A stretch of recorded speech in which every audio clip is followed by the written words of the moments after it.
Salam dostlar, sabahınız xeyir. Bugün bir gün bir funksiya seriyamıza davam edirik. Daha bir neçə funksiyanı sizə göstərəcəm. Bunları parçalamağa lüzum görmədim çünki çox xırda, çox bəsit bir şeylərdir. Həmçinin dərsin sonunda bunlara aid tapşırıqlar da Excel faylı yeniləyib Google Drive-a atasıyam.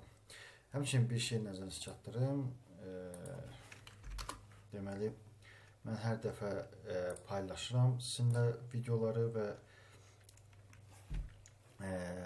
tapşırıq Excel faylinə özünüzdə məşq edəsiniz deyə sadəcə olaraq belə deyək.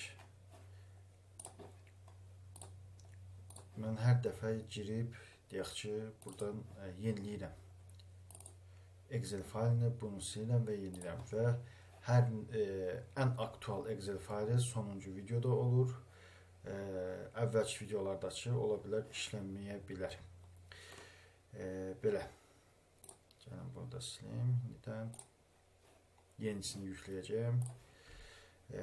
İlk üzərində duracağım funksiya ABS.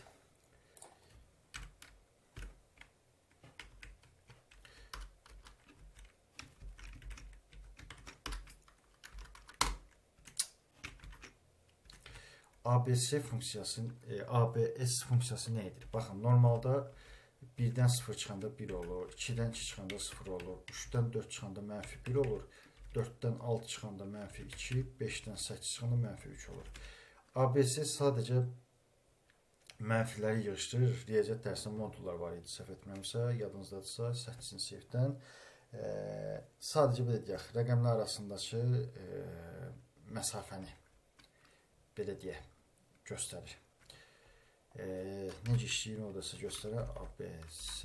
Bura sadəcə rəqəm qoymaq lazımdır və yaxud da nəticəsi rəqəm verən istənilən düsturda yarayır. Misal üçün, bizim vəziyyətimizdə bunu belə edirik və Ctrl D ilə baxın, nəticələr eyni şeydir. Sadəcə olaraq birisində ABS-dir, digərində isə AD. Necə deyirlər, hesablama özünüz görürsünüz. Burada düsturlardır. C3, H3. Nəticə isə mənfisizdir. Bunu praktikada məncə əsasən riyaziyyat müəllimləri işlədə bilər, müəyyən və də fizika. Bunu praktikada mən bir maliyyəçi olaraq və 10 il plus 10 ildən çox təcrübəsi olan bir maliyyəçi olaraq mən hələ bunu işlətməmişəm. Sadəcə informasiya üçün xırda funksiyadır deyə öyrənmək olar. Bir digər funksiyamız len funksiyasıdır. Lenin funksiyası isə seldə verilən məlumatı ölçür. Fərqi yoxdur, rəqəmdir, tekstdir, tarixdir və s. və ilaxdır.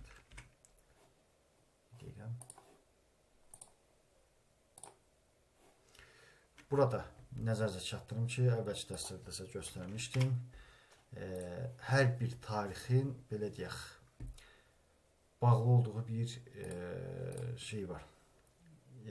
Rəqəm var. Misal üçün, bir rəqəmi 1 yanvar 1900-cü ili göstərir. Artıq 0 yanvar göstərəcək, belə tarix yoxdur. Yəni, ən adekvat tarix Excel'də 1 yanvar 1900-cü ildir. 0 yanvar olacaq, belə bir şey yoxdur. Digər mənfilərə doğru getdiksə, DS formasını alacaq ekranımız. Belə.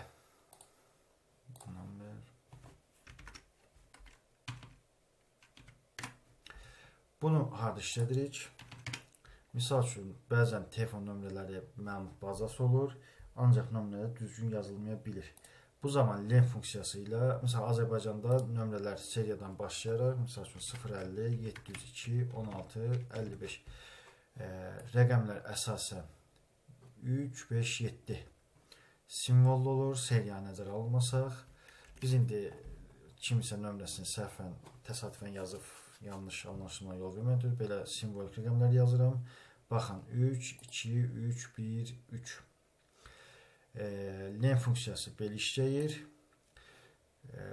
İndi isə mən sizə len if not necə işlədilir? If funksiyası daha əvvəlki bundan əvvəlki videoda now and or funksiyalarında sizə if'i izah etmişdim primitiv olaraq. İndi isə notu göstərək. Normalda if deyirəm ki, len əgər cavab 3-dürsə, onda okey yazsın. Yəni doğrudur. Necə belə doğru. Amma əgər 3 deyilsə, yəni bu zaman yanlış səhv yazsın. Səhv.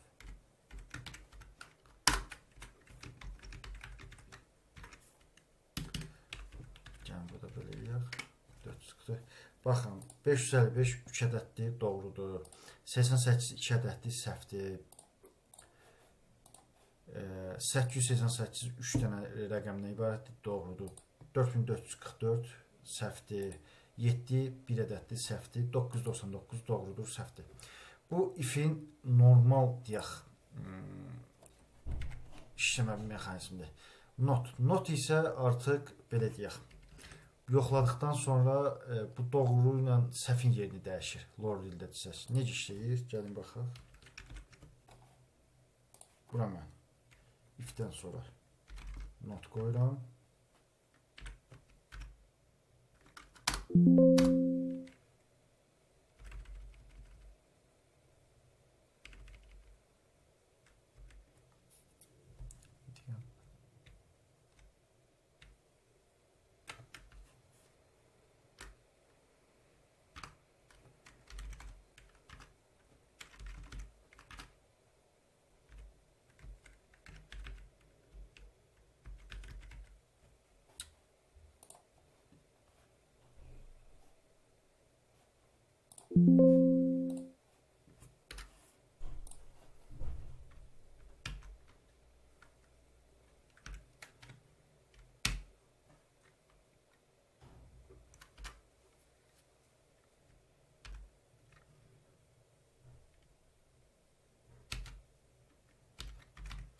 Okay. Doğru.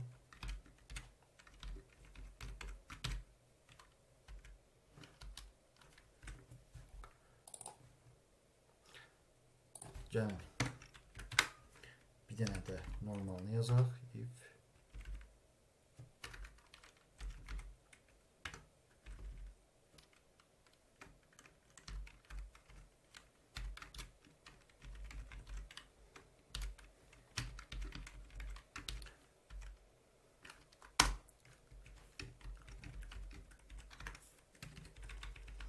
gördüyünüz üzere doğru bu.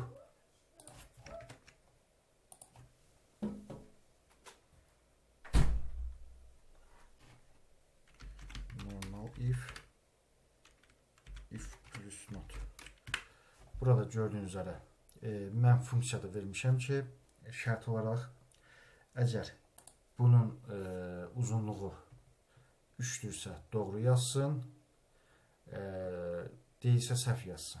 Normal if'də bu doğru verir, amma if notda bu səhv verir. Not biraz insan beyni qarşılayan funksiyadır. Əslində, bəli, bu formula deyə bilərik, amma və lakin, yəni ayrılıqda elə bir əhəmiyyət kəsb etmir. Bu səbəbdə də yarı funksiya deyək biz. Bu günlük bu qədər. Hər hansısa bir qaranlıq məqam olduqda rəy bölməsinə bildirə bilərsiniz. Sağ olun, sağlıqla qalın.